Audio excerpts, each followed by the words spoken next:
Yer gök ilmini bilirler Allah, melekler defterin yeniler Allah. İzin ver de Kabe'ni görelim Allah, İzin ver de yolunda ölelim Allah.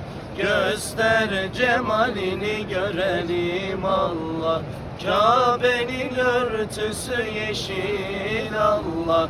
Gün doğmadan aşır Allah, hepimizi Kabe'ne çağır Allah. İzin ver de Kabe'ni görelim Allah, İzin ver de yolunda ölelim Allah. Göster cemalini görelim Allah, Kabe'nin yolları taşlıdır Allah. Hacıların gözleri yaşlıdır Allah, dervişlerin ciğeri ateşlidir Allah.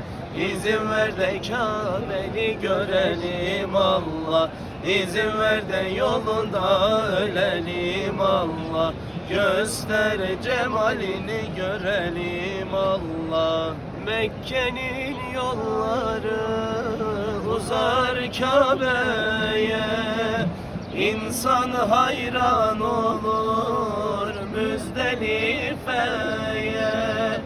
Bu yıl olmasa da belki seneye, giyerim ihramı Mekke yolunda. Bu yıl olmasa da belki seneye, giyerim ihramı Mekke yolunda. Allah